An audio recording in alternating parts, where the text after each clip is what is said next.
యేసుక్రీస్తు నామంలో మీకందరికీ నా వందనములు. భార్య భర్తలుగా చేసిన జంటల పేర్లు మరి తెలుసుకుందాం పరిశుద్ధ బైబిల్లోంచి. మరి దేవుడు మొట్టమొదటిగా ఎవరిని చేశారంటే ఆదాము గారి భార్య అవ్వ. మొట్టమొదటిగా ఆదాము గారి భార్య అవ్వ.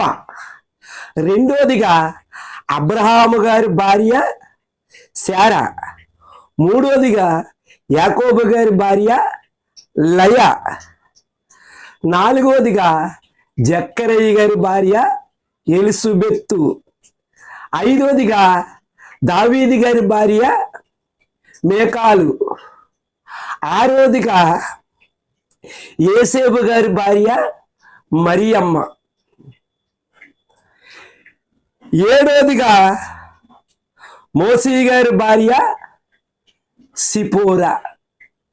మరి వీళ్ళందరూ పరిశుద్ధ బైబిల్ లేఖనాల్లో మరి అమ్మ ఉన్నారు. మరి మన పేర్లు కట్ట పరలోకంలో జీవగంధంలో ఉండాలి. ఆ జీవగంధంలో ఉంటే దేవుడు మనల్ని జ్ఞాపం చేసుకుంటాడు. లేదనుకో నువ్వెవరో నాకు తెలియదు అంటాడు.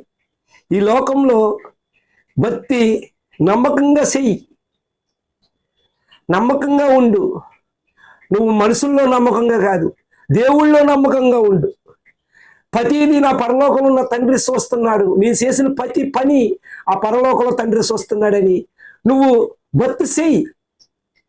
ఎవరైనాని, చిన్నవారైనా పెద్దవారైనా ఎవరైనాని అలా చేసినప్పుడు పరలోకంలో ఉన్న తండ్రి మనకి అమ్మ తోడై ఉంటాడు, నీడా ఉంటాడు. మనకి చేసి ప్రతి పనిలో సఫలపరుస్తాడు దేవుడు. దేవుడు నా మనకి మహిమ కలుగును గాక. ఆమేన్, ఆమేన్.